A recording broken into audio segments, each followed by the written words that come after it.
Welcome to Everything Health, produced by the A. Philip Randolph Institute. Tonight's segment is sponsored by Kaiser Permanente, one of labor's premier healthcare providers. This is a conversation about health and healthcare in America. Tonight's segment will be hosted by Cleola Brown, president of the A. Philip Randolph Institute. So sit back and enjoy as together we explore everything health. And at any time during the conversation, you may post a question by using the Q&A feature located at the bottom of the Zoom application. And your question may be featured during our Q&A segment later in the show. Once again, thank you for joining us this evening as we start the show.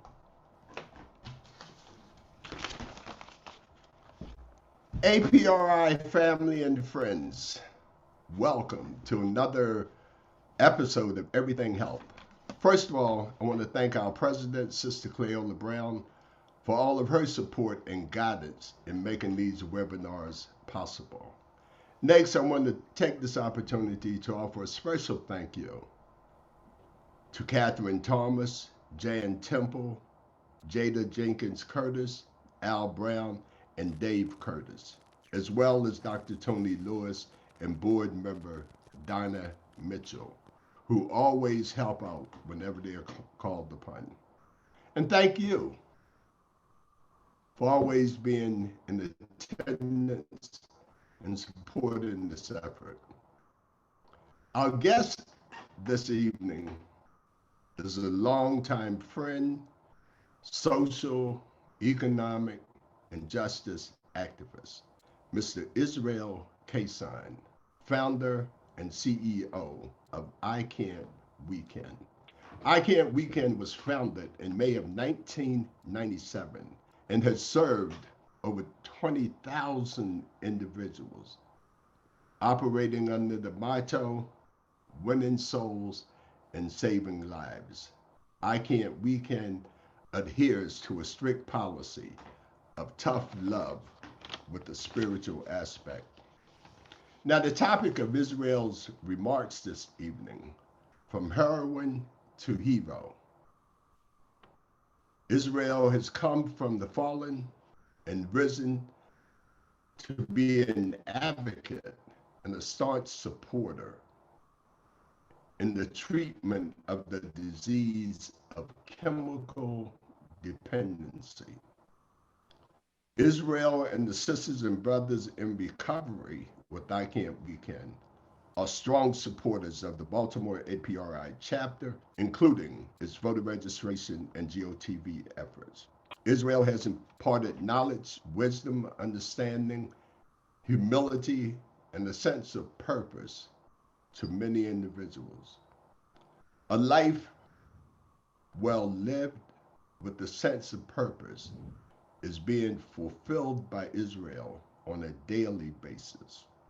Now, in the words of Israel, when I ask him, how you doing, brother? He said, well, today, everything is just right.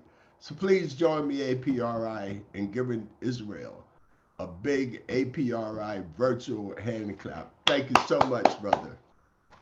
Now, before I turn the mic over to Israel, I ask the attendees' indulgence as we show a very powerful 12-minute video about I Can't, We Can.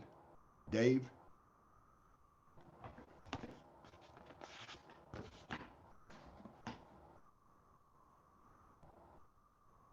I just thought I was going to die a drug addict. We want what we want when we want it. Instant gratification has got you in this condition that you're in. And I had shot a person, and that was because some drugs of mine was taken. When I started prostituting, that was it for me. You know, I felt like that there was no hope for me. Spirituality is a roadmap in search of meaning and purpose. While I was in jail, I obviously had a lot of time to think. You became spiritually bankrupt. Now you have to recover. My name is Israel Cason, president and founder of the program I Can't, We Can. I Can't, We Can was started May of 1997 by myself as being a 30-year heroin addict. As Israel's sister, it was hard. It was hard, but for a while I didn't even know he was on drugs. Throughout my addiction, I've been stabbed, shot up, cut up. So we would tell him to try to get some help, try to get some help, try to get some help. But all the time, we were enabling him to stay afloat, not to get help. I wound up just living in an empty car with no wheels, so I wasn't going nowhere fast until one day my sister suggested that I seek some treatment. It was like cold turkey for me too. You just have to stop and encourage them, try to encourage them to seek help at a program like I Can, We Can. If I have not come to I Can, We Can, you know, I can honestly say today I will either be dead or spending a life sentence in the Maryland State Penitentiary. I Can, We Can is a spiritually based, tough love, grassroots, self-supporting 501c3 organization that caters to the people who suffer from the disease of addiction. We're in the business of saving lives and winning souls. Israel has cracked a nut that very few people have figured out. He has, I think, very unique insight into what brings people into addiction and what leads people out of addiction. I Can't, We Can had a group that was going into the jail, and they gave me what I call a shot of hope, because that's what I saw in their faces, hope. We open 24 hours a day, 7 days a week, and we offer treatment on demand because we have to have an alternative to a lifestyle that's open 24 hours a day, 7 days a week, that offer drugs on demand. I'm glad it is a residential program. Everyone in each house is trying to achieve the same thing that I'm trying to achieve. I don't know, it feels like a family here where everyone helps each other. I Can, We Can is an organization that utilizes the people that come through the process of recovery, and a lot of the people that's working in the staff and helping the people that's coming in are recovering addicts themselves, like Sonny Price, our program coordinator. I've been to prison, I slept in the same houses they slept in, I use the same drugs, we walk the same streets, so I'm a power of example. I know for me, to know they've been where I am, it gives me hope, and it proves to me that this process works, and it gives me trust that I will be there where they are. I Can, We Can is a year-long program that unfolds in phases. We have the first phase of the program is the blackout period. He realizes that people take at least a year and that they need to, you know, the 60-day blackout period, that they need to be extracted from their setting and their situation, their circumstances, and their own behaviors. And they need to be isolated from all of that is really critical. I feel like I've grown up. I started out as a child, and they allow you to grow up. Disease of addiction is a self-defeating, self-destructive way of thinking. In order for you to change, you have to do the polar opposite. Spirituality is an ongoing, active relationship with a source that gives your life meaning and purpose. Even if you weren't a spiritual person before you got here, it forces you to learn how to become spiritual in your own way. We have 3 group meetings a day, 10 o'clock, 2 o'clock, and 7 o'clock. And the 10 o'clock group is open discussion, 2 o'clock group is spiritual discussion, and the 7 o'clock group is education. And this is important because when people come into the recovery process, they operate off of emotions, and knowledge will put that emotions in check. So we try to empower the people with knowledge. That's basically where I've gotten my tools of recovery, what to do when I get those thoughts of using. It feels good to know that I'm not alone. It feels good to know that there's a sense of unity. It's a therapeutic community of one addict helping another. I Can, We Can operate off the premises that no adversity, no development. You often see people walking in 2 by 2 in long lines throughout the same neighborhoods that they used drugs in and sold drugs in, and wherever they had the destructive lifestyle. When people go through that kind of a transformation in a setting where they are constantly reminded of the temptations and the pressures, that they really do the work, and they do the work at the most profound level. I Can, We Can utilize a holistic approach to recovery. We know that the parts can never be well unless the whole is well. We partner with a local service provider to provide acupuncture for the clients of I Can, We Can. No, it really doesn't hurt. We know that addicts are sensitive to stress, so we have to learn how to manage stress. I know it's helping with the detox process. And to be able to relax. I Can't We Can also emphasizes the fact that we have to physically recover. Always remember the breath is your key to life. You learn how to control your breath, you control all things that go with the breath. Exercise is important in the life of a recovering addict because it helps repair the damage that they've done in the act of addiction. So we utilize exercise classes and Tai Chi and aerobics as a physical recovery mechanism. When he talks about recovery, he's talking about full recovery. He's focused more on the human being and their own recovery and getting back to who they were meant to be before they got sucked into the whole drug culture. I Can't We Can is a self-supporting organization. We have to find ways and means to maintain and sustain the people as they go through this recovery process. I've already started volunteering in the thrift shop. Giving the person the motivation to build their self-esteem and their self-worth. And because most people come in with no self-esteem, no self-worth. It makes me feel good about myself.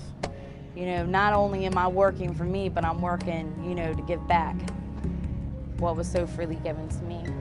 We have a licensed and bonded construction company that utilizes the people in I Can't We Can to do new construction and remodeling. We have the barbershop where they go down in training. Got some guys that comes in and they train them in the barbershop.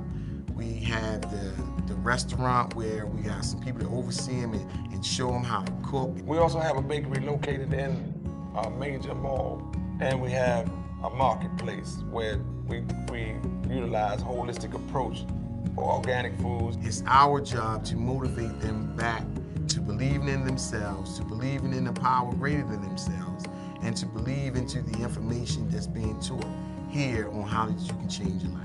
To me, this is a life-changing experience.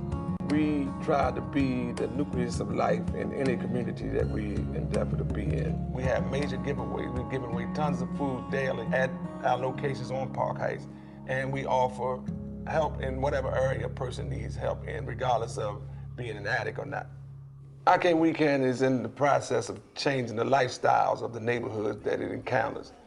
And to do that, we have to bring about awareness and education about the disease of addiction and recovery. Welcome back, Baltimore. Welcome back. This is the I Can't We Can Recovery Hour. One of the ways we do that is a weekly radio show that caters to thousands of people. This is WOLB 1010 AM, where information is power. One of the reasons why we had a radio show is to show that the disease of addiction is respect of no person, regardless of race, color, creed, station, or status. When I first came into the program, most people actually thought I was maybe some undercover cop. I guess just because they don't see too many Asians. After a year in I Can't We Can, we have a celebration for each person that completes 365 days of uninterrupted clean time.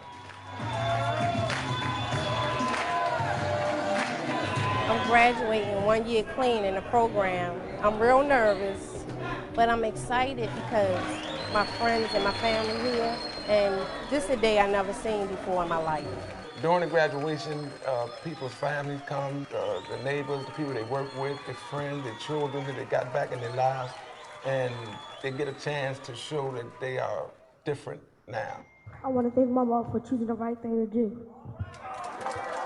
We celebrate the first year of being clean, but we go beyond the struggle of just staying clean. As long as they're alumni in the therapeutic community, they come back and celebrate every year. When addicts go into recovery, true recovery, sustained recovery, they soar to a height that is really inaccessible to ordinary mortals such as ourselves. They become people that are better than us.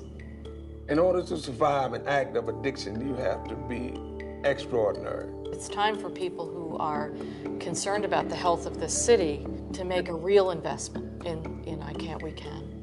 He's in a position now to do very large-scale growth and to bring in the thousands of people that are knocking on their door every day.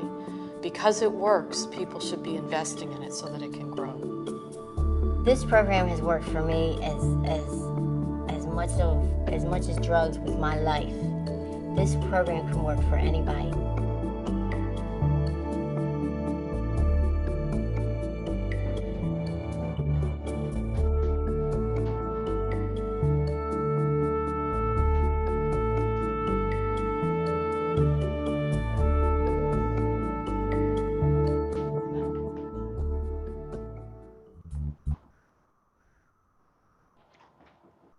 Thank you very much, Dave, and thank you so much, Israel. Brother Cason, the mic is yours.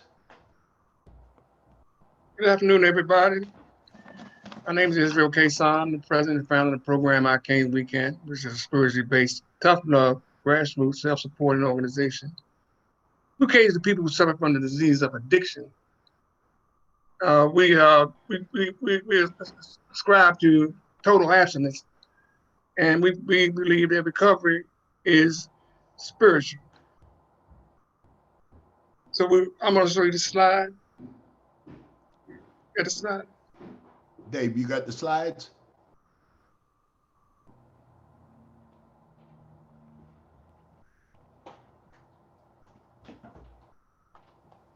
Do you have to be on the screen the whole time? The whole time?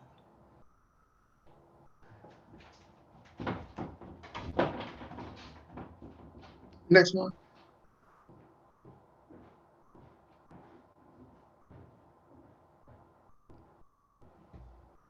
On recovery is a process of learning how to live.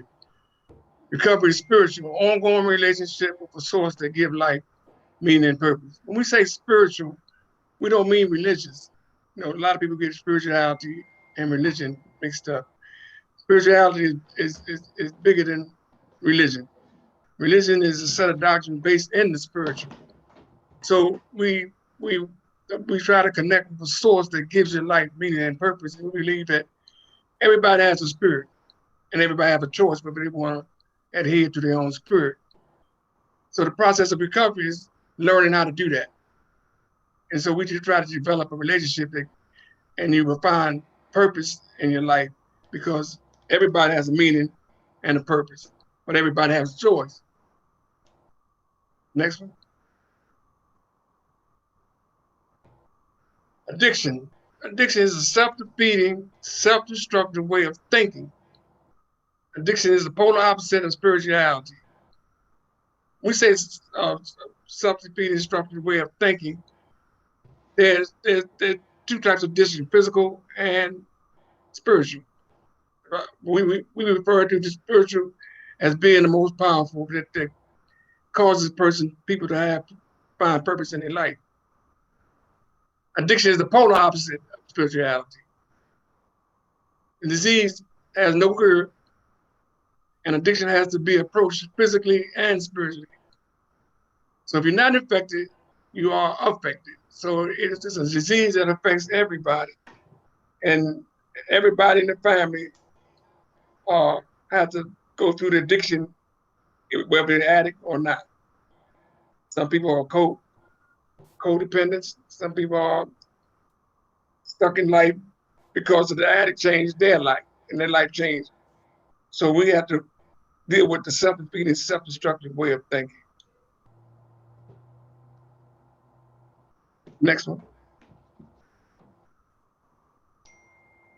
We utilize the approach to recovery. We had developed a therapeutic community. And in a therapeutic community, it's a holistic community. It starts from addiction to purpose to maintenance in a lifestyle. Development of a therapeutic community. We have a therapeutic community. We have apartments and houses where we try to recover, because we have to change our environment. We have to separate from the environment. And most people take on the aspects of the environment where they usually be at. Number 3, you have to employ the developmental phases of recovery. That's transitional, early recovery, middle recovery, stabilization, middle recovery, late recovery, and maintenance. When we say transitional, we're talking about coming off the drug, coming into of the program. You're transitioning from drugs to sobriety. And once you start doing that, you have to become stabilized. So next phase will be stabilization. In most cases, you can't skip none of the phases. Each phase prepare you for the next phase. So they have to be followed and you have to be implemented in order. That's why we have a therapeutic community, so that we can manage the phases of recovery. After stabilization is early recovery, where people start getting used to dealing with their feelings and their emotions. In middle recovery, when you start dealing with your family and dealing with other things and maybe looking for jobs or whatever. And late recovery is when you start dealing with things that are responsible. Maintenance is maintaining your recovery. So if anybody have any questions or would like to ask me anything, this is time. Okay. Currently, we do not have any questions in the chat. Say it again. I said currently we do not have any questions in the chat. Okay, I have a question for Brother Israel. Yeah. At one point, this was probably several years ago. I was dealing with a family member who was suffering from addiction, and you said, Fred, you can't get in the way of angels. Exactly what did you mean by that?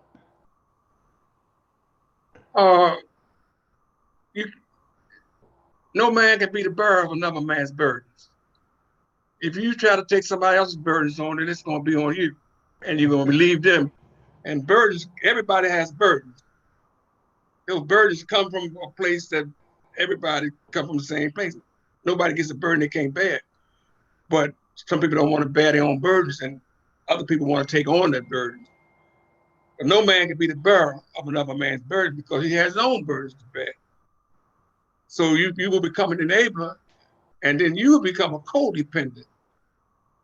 And this is what happens in a lot of families. They become codependent, thinking that they're helping. And you have to learn about the disease because sometimes you have to let them go. You got your own burdens. It's such a time for everything, but you can't carry it. Another part of that was really hard because what you said was that the person that's suffering from addiction will use you up, and then when you all used up, they will go find somebody else to use up. That's part of the disease. They see, life is difficult and death is easy. Ed is always trying to find the easy way to do anything, but that's death. After difficulty becomes easy, you have to go through the difficulty to find ease. You have a choice. You can go through difficulty to get ease, or you can get ease and then have a difficulty later. But addicts, this is what you're addicted to, trying to find things easy, which results in death. So now why do So you say we have... I'm sorry. Sorry, Mr. Mason, you can go ahead. Go ahead. No. So Israel, we have a question that... Why do you say there's no cure? There's no cure for a learned behavior. Once you learn something, you can't get. It's going to be with you the rest of your life. You take it to your grave. That's what you get judged on. Whatever you learn, whatever you did in this life, there's no cure. Only thing you do is maybe unlearn it and put something in the place of it. There's no. If you're doing drugs, once you're an addict, you're always an addict, but you don't have to be an active addict. You can be something else. But if you stop being that, the addict can show right back up. He's not going nowhere. So what? You were maybe 2 years old one time. That 2-year-old is still there, except Fred is taking his place. But if you stop acting like your age, you will be back at 2 years old. Okay, Jada. All right, we have a question that says, have you noticed a significant shift in the age group of your program participants? Age group? Well, we have a adult program and we have now we started a juvenile program. So we take and they got a new system down in Baltimore, which is called PRP, where you try to intervene and intercede in prevention of the younger people. But to get into the housing and the detoxing is 18 and over. Okay. And another question we have here says, do you believe that marijuana is a gateway drug? There's really no such thing as a gateway drug. Drugs are drugs. And all drugs are chronic and progressive. They're progressive. So cigarettes is probably the worst drug, worse than marijuana, worse than dope, worse than anything. Because more people die from cigarette-related disease than all of the diseases combined. But people you can't change how drugs act. Drug is going to progress and it become chronic. It's going to take more the next time than it did the last time to get the same effect. So whatever you're doing, it's going to be progressive. And a lot of times influences the progression is the environment, people you're around, your mental status, or even your physical status, or what drug of choice may be. You might be an introvert, or you may be outspoken, and certain drugs do certain things you get more addicted to. But there's no such thing as a gateway drug, I don't think, because all drugs are progressive. It's going to progress into something else. And it's self-defeating and self-destructive. So still have the disease of addiction, just different types of drugs.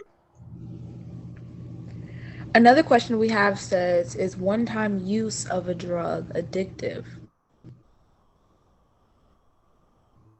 Some drugs you can develop addiction in 24 hours. Some drugs, it may take you 2 years to develop addiction. It depends on the drug. So it depends on the person and how the person makeup is, what they're using. But some drugs develop faster than other drugs. Okay. Another question from Tamika says, it's great that your program has approached addiction from a holistic standpoint. Has your program incorporated yoga and meditation approaches? Well, some people do it on their own, but we originally was using Tai Chi and acupuncture. This says, are some people more genetically born with addictive tendencies than others?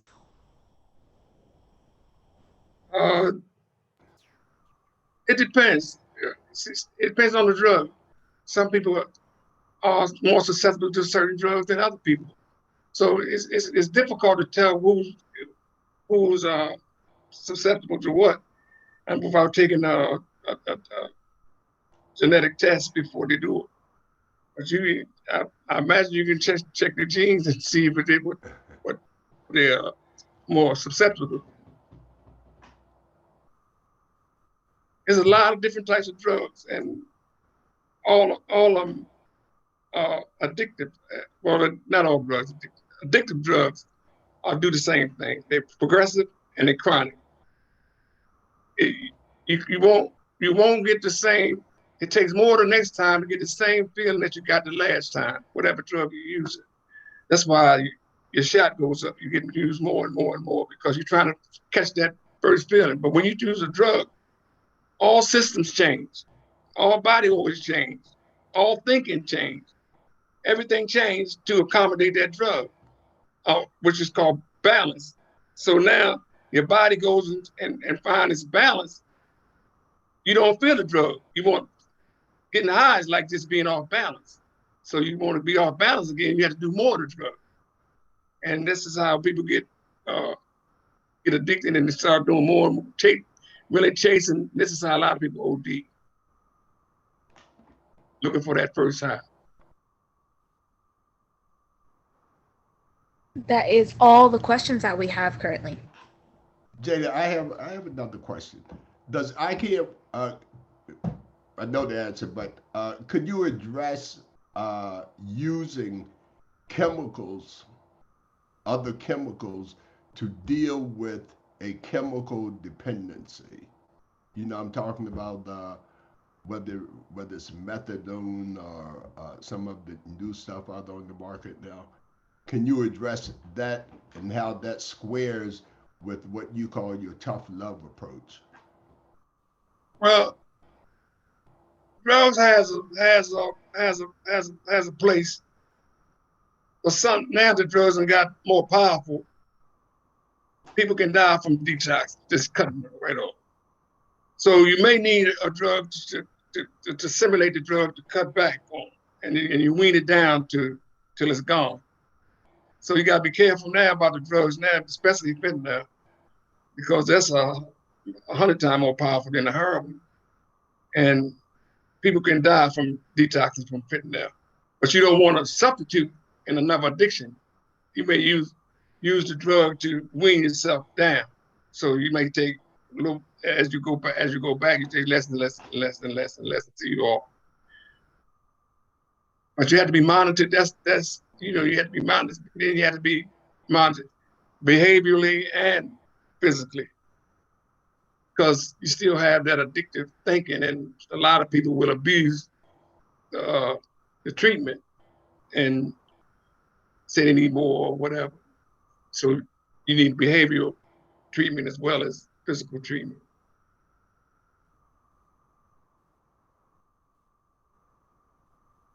Any other questions, Jada? We have one more question that says, what are your thoughts on safe injection sites? On injection sites? Yes, on safe injection sites. Base? Safe. Oh, faith. Well, safe. Faith, you said Faith. SAVE, SAFE, safe. Oh, safe. Injection sites. Yes. Well, I wouldn't recommend that at all, because the main thing we try to do is recover a person's spirit, which is his soul. His soul has his meaning and his purpose, and his soul will dictate his life if he would become conscious of his conscience. You have a choice. And most choices are designed to distract you from your spirit. So if you're still using is not the problem. Most people get drugs, and most places have sites and drug programs not for the recovery, not for the person's spirit, but for the environment, harm reduction. These are harm reduction mechanisms, not to save people's souls. Win people's souls or save lives. They measure it by how much crime is in the area. So when we say saving lives and winning souls, once a person has become conscious of his own, he already has a program that he was born with. He just have to listen to it. But he had to become aware of it. That's becoming conscious of your conscience. And a lot of times, this is why people go back to using, because their conscience started coming into play, and they have to choose. Choosing what your conscience tells you is a lot of times difficult. Life is difficult. So they begin to rationalize and justify other things to do in the place of, and thinking that they're doing the same thing, but it's rationalization and justification, which is not reality. It's going against your spirit. Israel, if you're comfortable, could you share with our audience what it might feel like for a person that's addicted to heroin or some other substance, in the morning when they get up, I've had people tell me that they feel real sick if they don't get the next fix. Some people have told me that they feel like they're going to die if they don't get the next fix. I have never experienced that, but I've heard folks talk about it. Well, once you become addicted to a drug where you wake up in the morning and you're ill, it depends on how much drugs you're using. That's a painful feeling. So you try to relieve the pain by getting off a drug, but that's going to cause the pain, because the only thing that happens is you get the drug, you enjoy the drug, you detox from the drug overnight, and now you're back in pain again, more pain. So you try to find ways to maintain your addiction. This is what you get hooked up in a lifestyle, trying to figure out how you can wake up and not be sick. You know, sometimes you may take some drugs home and when you wake up in the morning, but that's hard for an addict to do because the drug be calling them, and that's all you do is chase. But that's depends on the drug. It's especially with the fentanyl. Fentanyl is 100 times more powerful than heroin, so the pain is 100 times more painful. So this is why people go out and try to get as much as they can, and they're not regulating it, and a lot of people is ODing. Especially from Mississippi. So we've heard stories of people doing some pretty horrific things to feed their addiction when they don't have the drug, when they're feeling sick, when they don't have the money to do it. You know, we've heard of people injuring, causing harm to family members, to sell grandma's jewelry or china to get the next fix. So the illness, the pain is that strong. So what you're saying is that people are really dealing with pain and trying to alleviate the pain? Right, this is what creates their lifestyle. They're not just trying to alleviate the pain, they want that fit, they want the high too. But it's pain, but it don't last long. It don't last long. It goes out and it comes, and it depends on the drug, it goes away. I did heroin for 30 years. And heroin is what dictates your lifestyle. So some people do armed robbery, some people sell drugs. So this is how the lifestyle is carried on, because people know what they had to do to get their drugs.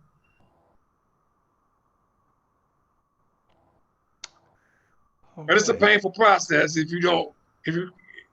eventually everybody is going to get to that point. I was making a lot of money. I was doing over a period of 30 years. I made a whole lot of money, but then I wound up, the lifestyle started changing me because things were getting, my drug had to come first, and I wound up sleeping in an empty car.